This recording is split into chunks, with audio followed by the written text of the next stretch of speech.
Hello everyone and welcome to this episode, the Adventurous One of the Women Talking About Learning podcast. I'm Andrew Jacobs. This was a very popular topic and we had lots of guests who wanted to record it. Luckily, we've got three amazing women talking about being adventurous. Our first guest is Liz Naylor. Liz is a senior consultant with NIIT, where they serve global clients on learning transformation projects, including learning to enable AI adoption. A self-confessed AI enthusiast with a career in HR, talent management and now L&D, Liz has been in this area for almost 2 decades. Having lived and worked in 3 different countries, Liz thrives on exploring the unknown and brings a unique blend of expertise and excitement whatever she is working on. Our second guest is Kate Jackson. Kate is a strategic learning consultant also at NIIT, with over 2 decades in global experience, working across industries that drive impactful people development. From the Burmese-Thai jungle border to the industrial zones of Asia and the rural landscapes of Guinea and West Africa, Kate has worked with Fortune 500 companies, NGOs and SMEs alike. As co-author of the 2023 NIIT St Charles Skills Transformation Report and founder of several businesses in Southeast Asia, she blends adventure with expertise. Kate's journey is all about transforming learning for all. Our final guest is Candice Mitchell. Candice has been through various stages of the L&D journey, from starting at an admin level, where she handled every logistical detail, to leading nationwide projects for thousands. She's had the opportunity to lead an L&D team as a director, understanding firsthand the effort it takes to build a high-performing team. Candice now runs her own consultancy, navigating the challenges of securing clients and executing projects, sometimes with a small team of freelancers. Her experience spans the full spectrum, and she knows what it takes to get things done at every level of L&D. This is a fascinating listen, so grab a drink, sit back, and listen to this wonderful episode. Recorded in early September 2024, this is Women Talking About Learning. This is Liz, Kate and Candice talking about adventure. Good evening, good morning, good afternoon, ladies. I'm Kate. I'm calling in from central London, and it's cold as September's coming in, but I've been really excited to kind of connect with you both today and really unpick this term of being adventurous, adventure. So maybe I can start with a quick where I'm from and why I'm dialing in today. I'm based in Bath and I'm a learning consultant, and I really thought this topic was a great topic to speak to today, and got 2 great new colleagues that I'm going to be speaking to. So Candice, do you want to introduce yourself? Yeah, absolutely. Thanks, Liz. So I am Candice, as you mentioned. I am in Colorado. I've been living here for 5 years. The accent is from South Africa though.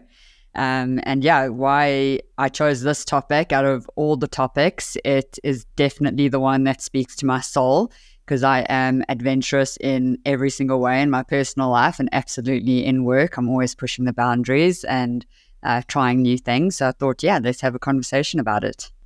Yeah, right. That's great. And I can also see, because Candice, you're not originally from the US, right? And I'm guessing you've got global experience as well. Do you think that's what you're going to bring into the conversation today? Yes, absolutely. I've worked across 4 countries, across 4 continents as well. So 4 countries, 4 continents. I've seen a lot of stuff. So I think that's similar for all of us. What brought me to this call today is that I've spent a lot of my professional experience, working in very different countries, Southeast Asia, across the Asia Pacific, and most recently in West Africa. So that's kind of my background, and I think I've always had this sense of adventure, this curiosity to go towards the unknown and something that's maybe difficult and challenging. And I'd really kind of would like to hear from both of you in terms of what do you think is adventure? How does it play out in your life? Maybe I could go first on that one. So, like both of you, I've lived and worked in 3 different countries, and all of that by the time I was 25. I studied French and German and had to do a year's industrial placement in Germany.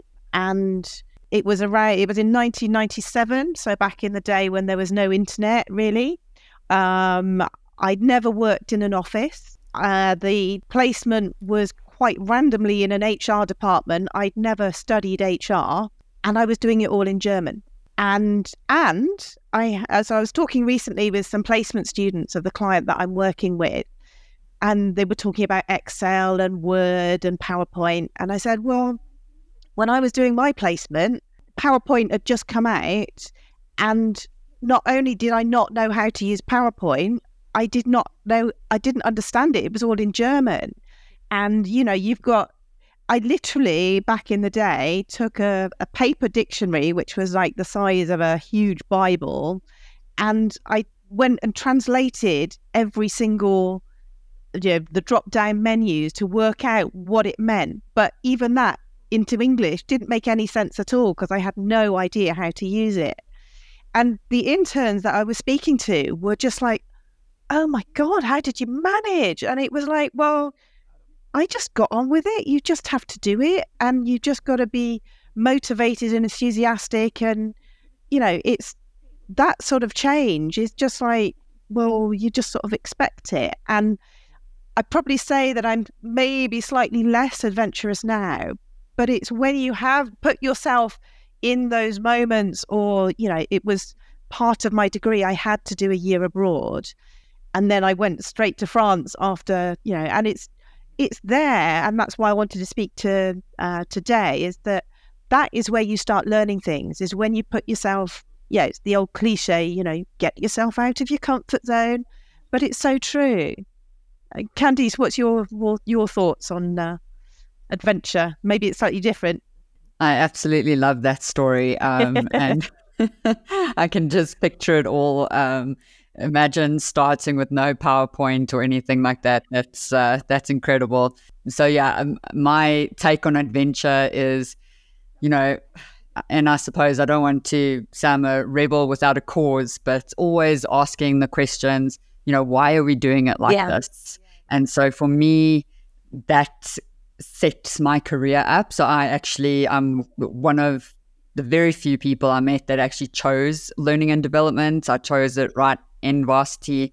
But then when I got into the field, it was very much like, we do it this way because we've always done it this way. And, from a super right from the beginning, like with zero experience, I was like, okay, but why? It doesn't make sense. It doesn't seem like people are even enjoying the learning. And, we're learning. It's so cool. Like everyone should be there. Like, this is amazing. But it was like a torture. And so, and so just honestly pushing the envelope. Every single project I worked on, I did something completely different that the company had done before. So that was, that's me. And honestly, yes, I also moved abroad, but after school when I was 18, I moved to London, lived there for 2 years. And so also before like LinkedIn or anything like that. So to find a job, I walked the streets of London, like going place to place to place just to find a job. And, then I was a waitress and worked at schools and things like that. So yeah, I just always have that spirit of like, okay, why are we doing it this way? Let's check if there's other ways. Yeah, and Kate, what did... Oh, wow. Yeah, both of your stories just resonate with me so much. So similar, I was fresh out of school. I was 17, and I set off to live in a really rural part of Thailand. Again, no internet, no technology, no smartphones, no whiteboards. I was volunteering to teach English in a very rural school. So there was there was blackboards and chalk and that were like this. We were so remote that we were half an hour by bus to even any shop or anything. And I used to watch, there was no television, and I used to watch the lizards catching the mosquitoes for entertainment.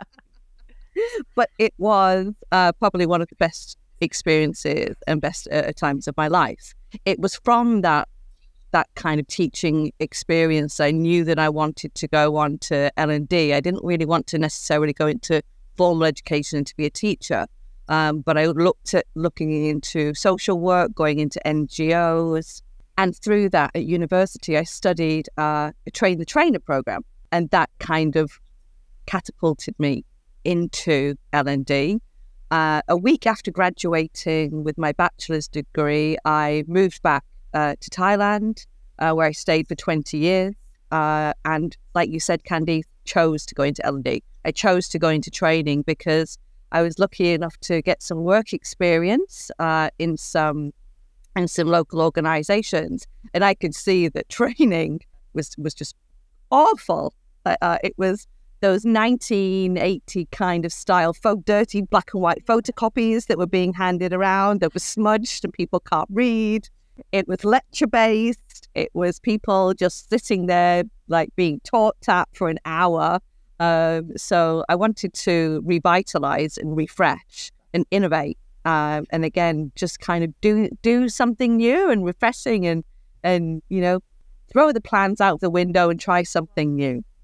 I love that. I'd love to ask both of you, Liz and Kate, a question of how do you think that spirit changed learning? Like where did you take it from and where did it land up? So you were saying you want to be innovative and try new things and, figuring out PowerPoints in German. How did that change learning, like change what the projects, the outcomes that you worked on? I think it depends a lot on the organization that you're working for. I have worked for organizations in the past that are very regulatory, and sometimes big change like that, doing something completely off the wall is not going to work. And you have to, choose your battles. So, go where you've got early adopters of some, whether it's an innovative program or something, and choose the people that are going to accompany you in that change. But then, I've been working for other organizations where they're like, well, let's just do it and we'll ask for forgiveness afterwards. And that's really refreshing because, it's like we give you the opportunity to do something different. And let's take that opportunity, let's do something different. And if it doesn't work, or we just try it again in a different way. Kate, were you going to say something on that as well? I think I was able to read the room and understand when the training and learning initiatives were just not landing. And if you've ever been a facilitator, if you can read the room and things aren't working, you've got to quickly flex and adapt. So I was working in a lot of industries with employees and talent individuals who didn't really have high academic experience. Okay, so they didn't really feel comfortable in the traditional formal classroom setting anyway. Maybe they were illiterate in some languages. And I was also working in industries that it was really hands-on manual work. So maybe in engineering, manufacturing, hotels and hospitality. So actually that lecture-based top-down approach to education and learning actually wasn't really fit for purpose anyway. So I took people out of the classroom. We did a lot of learning in the flow of work, a lot of hands-on scenario-based exercises. And that was actually a radical shift from in a culture which is really still quite strong on learning by, listening to the teacher, rote learning. So really kind of like throwing those plans out the window and making it a lot more practical, hands-on. It was engaging for the learners. There was clear application of the new skills that they were able to practice and put into practice. And they enjoyed it a lot more. I could see smiles on people's faces. Yes, I think sometimes you have to push through the discomfort zone and uncomfortable zone for both us as individuals, but the people that we're working with. And then kind of once you got through that level of discomfort, people, come alive because they feel that it's fit for their purpose, it's fit for their needs. And sort of adding to that a little bit, I think we need to teach people to fail sometimes, because that is where a lot of learning happens. And I think, in today's society with Instagram, everything has to be perfect, and you have to make sure everything's perfect, get the right photo, and sometimes you can actually get a lot more out of a learning by not doing things right, because then you learn that you have to do something different. Yeah, I really agree with that. Yeah, Liz, that's really, I don't think we do really enough good of that, point. really. That's really resonated with me, because I'm going to get my thoughts on this and come back to that actually, Liz, but I like that. Yeah, so something I learned really early on was to kind of throw the bells and whistles away when you're talking about perfection. I think people have an idea of what that looks like. And honestly, some of the best trainings or learnings that I've done is like a poster in a warehouse, or like I designed a chain for truck drivers, like with 5 points on them. Like that was some of the most potent learning things, and people just had to sort of trust me because that had never been done. Learning was in the classroom with PowerPoint in English, Liz, no German for us. Yeah. But that is what learning looked like. And I think to change that perception it took a long time and just a lot of trust. And luckily, I worked in an organization that believed in learning, that knew we were that value add function. And so we got away with a lot. Like we did that, let's do it and ask for forgiveness, or, maybe it works, and then later in my career, I've worked for companies that are like, okay, just put this PowerPoint deck together. Can you, stop asking questions? Let's just get it done. Yeah. And so that is a little bit harder. And I think you alluded to that. Both of you have sort of alluded to that is, when you're in an environment that doesn't necessarily allow that adventure or trying things, or, as you put it, failing. And that's just the question in the back of my mind is, how do we be in those regulatory, stuck in the old ways? How can we push out of that? And it's always a question I struggle with. I feel that for this kind of reason also inspired me to start my own initiatives and start helping different organisations. I think it really actually then continued to inspire my L&D career to always constantly think about innovating. How can we do things better? How can we iterate on it? How can we go through continuous improvement so that we meet the learners' needs, we'll meet the organisation's needs? I think that it's been the thread throughout my whole career now and continues to drive me into the future. And I think it's also, what can we do as a minimum viable product rather than, let's spend a lot of money on a piece of learning content, that is all singing, all dancing, learning content. What can we put into place right now in the next month that would have a first impact? And like you said, Kate, or Candice, it can just be a poster on a wall. It's those, it's that learning in the flow in the workflow learning. So when you're just in time learning, if you're a salesperson, you want to be able to draw up the details of your client that you're just about to visit. What are topics from the news? Using AI, that would be fantastic. You can see there's lots of sort of AI, usage now, and I think AI will actually properly change the way that learning is going to happen. So to maybe make people more adventurous. You're just making me think about this poster talk. I was working for a professional services for one of the big four, and I said to them, I want to put posters inside the toilet cubicle. So they were like, and I was like, listen to me. I want to put posters inside the cubicle, and they did it. Yeah. Wow, maybe you are the one that made everyone put posters in the cubicles, because I see that all the time. I was like, oh, a poster. So maybe you started that. That's a good claim to fame. One of the clients that I've been working with that's part of their communication channels is toilet communication. So it's hadn't seen that before, but you see it in pubs and stuff about what's going on in the next in the next months, and that was quite interesting that it's actually now a communications channel. So, question to you both: how do we deal with people who expect a course and shirk away from the being adventurous? I have a bit of a controversial take on this one. Go ahead. I do discuss. So I know we're supposed to move away from being an order taker, and I have believed in that literally since day one, since I started in learning and development. But I found an environment where I pushed back and I didn't want to take the order. I actually landed up delivering nothing or delivering things late, and then not making anyone happy with me. And so I learned the hard way, because I did not expect that. I did not expect to go backwards from being a value add to a order taker. You know, I feel like I went the opposite way.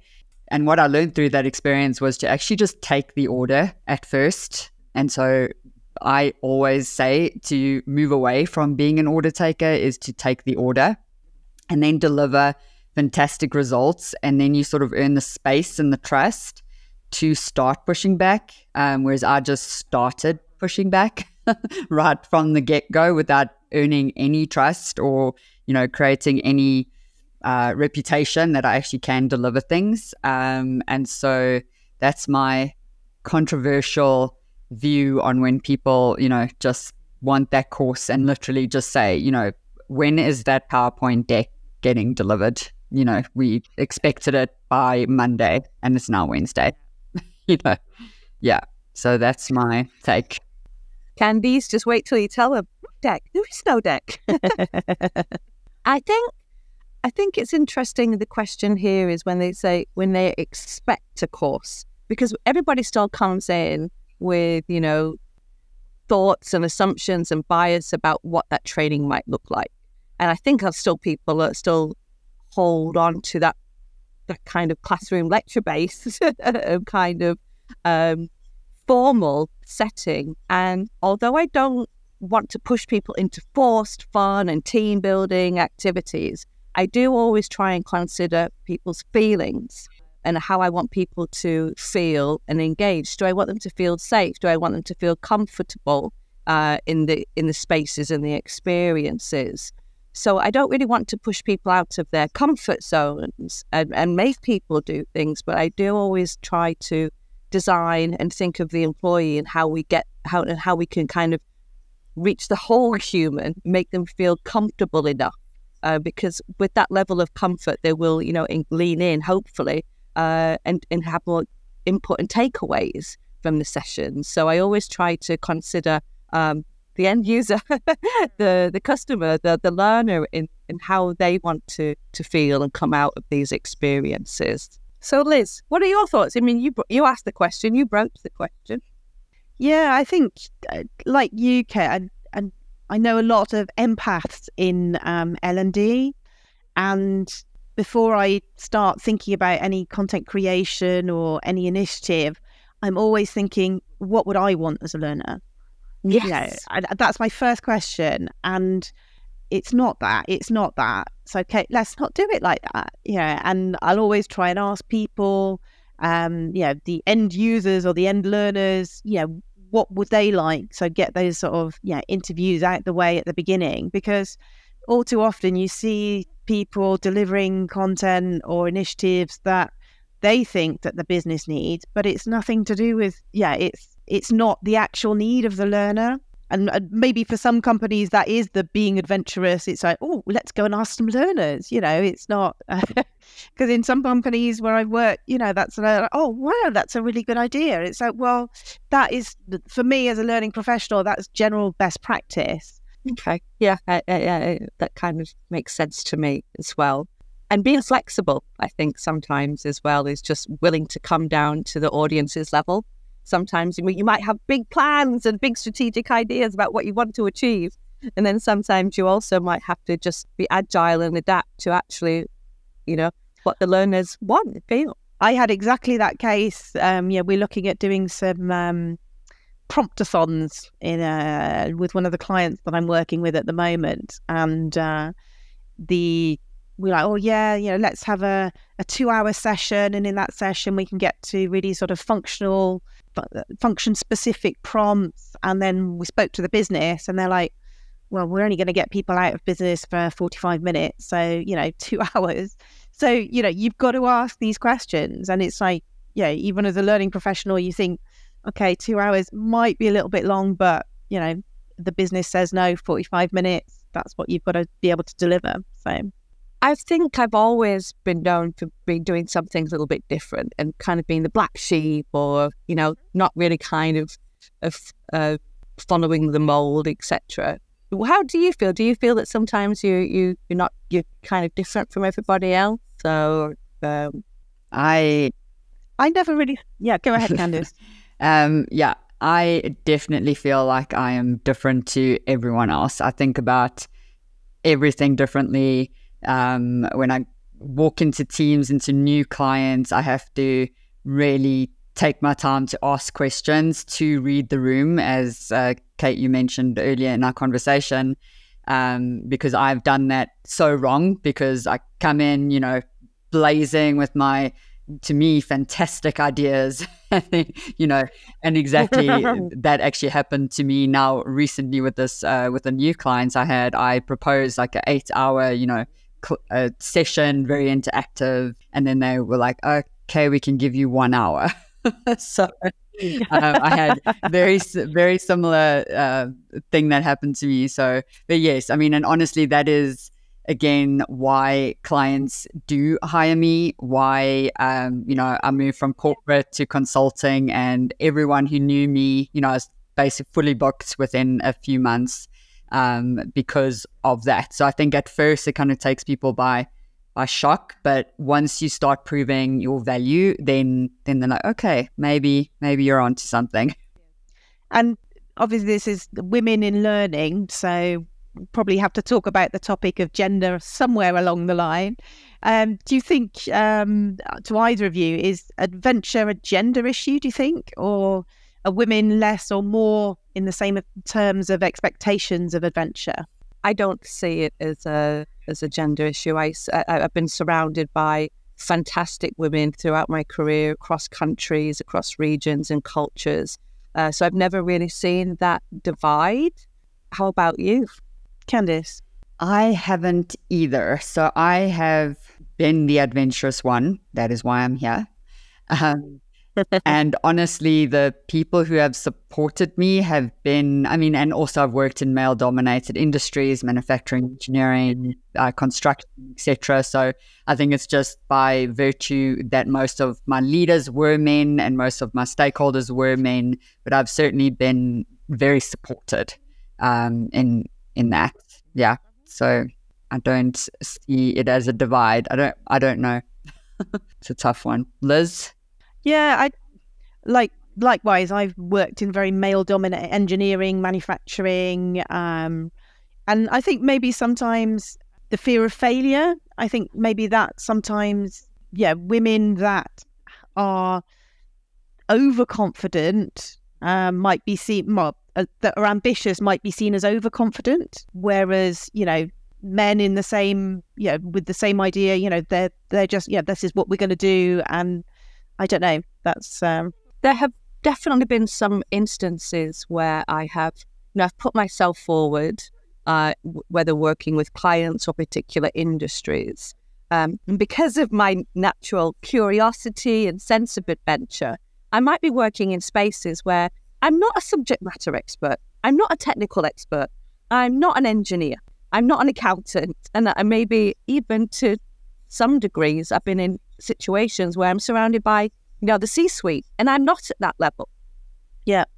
But that, I turn that curiosity into my strength to lean in, learn more, ask more questions, get to know the organization, get to know more about how they operate, how they behave. And I feel that although people might see me as an outsider in the beginning, because of my tenacity to actually learn as much as I about that client, that organization, that learning need, and kind of vacuum up as much as I can, that actually shows my credibility and my trust, the trust levels between those relationships and those clients and that will, kind of really bolster myself to be seen as a professional as well. So I think that sometimes it can be at first a barrier, but then my drive and curiosity leads the way. Excellent. And I think, it is all about pushing yourself to do things that, like we were talking about earlier, the whole cliche of doing something different. This is my second podcast ever. And this time last Christmas, I was like, might do a podcast, but I'm really not sure. And I don't think I'd be any good at it at all. And now it's, once you've done it gives you that confidence. And then you think, oh yeah, okay, well, I've done a podcast in this format. Why don't we try another one? And yeah, you gain credibility, I think. Yeah, absolutely. I always wonder, us in learning, we walk into every room not being the expert in that room.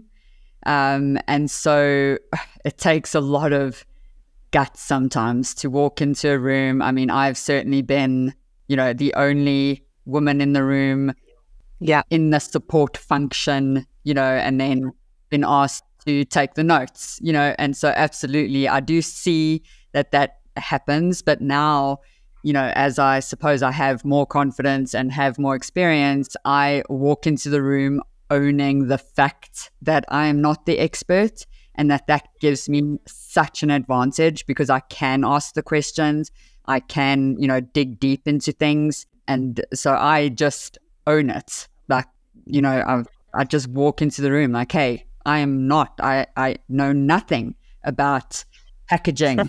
You've got to help me so that I can help you. And so just owning that has been really powerful for me, which was not easy at first, with like, okay, I'll take the minutes. So, yeah, it's taken time, and I wish younger professionals in learning and development just own that fact that no, you are absolutely not the expert, and you're not supposed to be. You're supposed to be the learning expert. Yeah. Do you both feel comfortable with discomfort when you're kind of in that uncomfortable environment? You may be new to something, you're feeling like a little bit of an outsider. Do you have a certain level of confidence and comfort when you're in those kind of situations? I think sometimes it might be a confidence that comes across, like you say, about owning the fact that you don't know, you're not the expert in the room, Candice. And sometimes I think in learning, it's important to ask all of those why questions, because you want to be doing something different. You want to be innovative, and someone who's in the subject won't think about, well, why are we doing it like this? Well, we've just done it like that. Or this is what we think everybody should learn. Well, I don't understand the subject, so let me help me understand it first as somebody that doesn't know anything about the topic. But I love what you're saying about the owning that you're not the expert. That's something I'll be taking away from this session. I have had multiple industry experience. I started off in an accounting firm, but I can't count. So I've then worked in a manufacturing site. I'm not an engineer. And I worked with airlines, and I don't know how to fly a plane, but I am. And I put my hands up and say, I'm a learning expert. I work in learning, and I work with people. And that's where my sweet spot is. Yeah, I think I absolutely thrive in those environments just because, and it's such a privilege. Like, we get to learn so much stuff. Like, no, we're not a pilot, but we get to learn about it. We're not in manufacturing, but we get to learn about it. And so that's my favorite part about this job, is like, we just get to know so much stuff. Like, other people are subject matter experts in, and I always use this example, fleet management. And I, never in my wildest dreams that I think I would need to know the, depth of tires on a truck, so you just get to learn all this stuff, and yeah, it just enriches your life. So to me, that is why I absolutely thrive in the unknown, and like just, with that, I guess, mindset of just like, wow, I get to be in this environment that I never knew I would ever be in, and get to learn that. I was in a mining position, so I worked for a mine, and they were doing autonomous truck. They were converting trucks same. from dry. Yeah, I've done mining as well. No? We all have. Yeah. So it was just fantastic. You know, I worked on one of the first autonomous mine sites in the world. So just fantastic. Amazing. So I'm going to start to bring it in on this because on this little segue, to be honest, I was in a mining organization in West Africa just last year, and people were coming to me going, "Okay, you know, how are you so brave?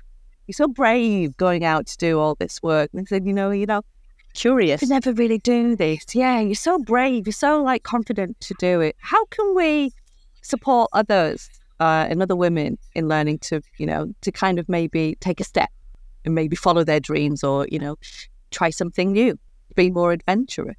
Yeah, don't be afraid to fail. Like we were talking about earlier, I think, that's where a lot of your learning happens. And sometimes it's about stepping back and looking at, what you've done. Yeah, as you progress in your career, you've got more experience, then you get that confidence to be able to fail. But it's something that, maybe, when I was 19, having to work in German in an HR department with no internet, it was just, love it. Yeah, it was, for me, that was, it was normal because that's what I had to do. It wasn't anything wildly adventurous. So it's sort of, sharing experience and just trying things out differently, doing things differently. I love that question so much. So I'm a mentor for quite a few younger ladies and men, same, in learning and development. And I just say, walk into the room knowing that you don't know anything and then ask all the questions you want to ask. But ask them, don't sit there like a wallflower like I did for years. Yeah. Expecting that I should know what this acronym is when I don't have a clue and I shouldn't. Yeah. But get to know your craft, get to be comfortable in learning and development so that you can bring value to the table.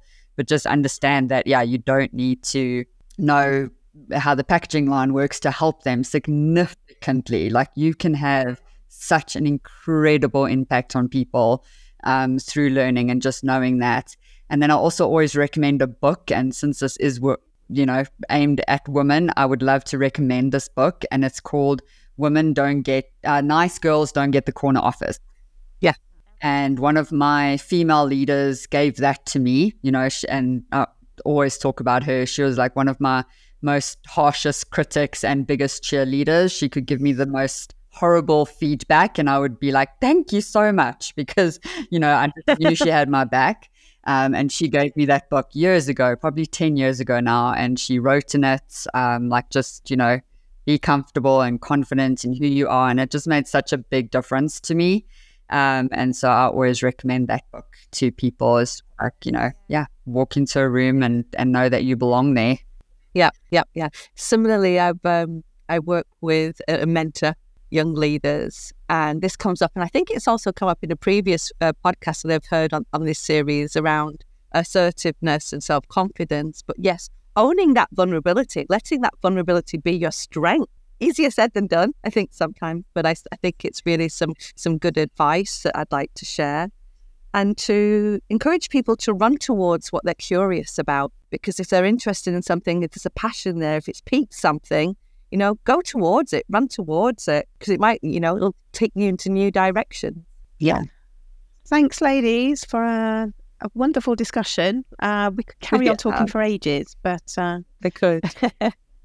Lovely to speak with you both this afternoon. Yes, and I absolutely loved hearing about all your travels and adventures and PowerPoints in German and moving to Thailand. Absolutely wonderful. Very similar. Thank you both. The delight for us is always not being able to guess where an episode might go. We have thoughts about what we want to hear, but are consistently and genuinely surprised by what we get to listen to. This was a wonderful opportunity to hear about our guests' experience living and working in lots of different countries and companies. Please do let us know what you think. A massive thank you to Liz, Kate and Candice for their time in recording this, their candour, and for sharing their inspiring stories. There are tons of links in the show notes for this episode, as usual, along with contact details for all of our guests. We have mentioned it before, but we are approaching the 100th episode of the podcast, and we would love you to tell us what you think. What have been your favourite episodes? What stood out? What have you enjoyed listening to? Please tell us, and you can do that with a short, i.e. no more than 3-minute audio or video, and just send that to hello@larn.com. If you don't want to send audio, you can just send us your written comments. They'll be just as useful. We're back in a couple of weeks, and next time it's the bias one. As always, thank you for listening, and we'll see you again soon.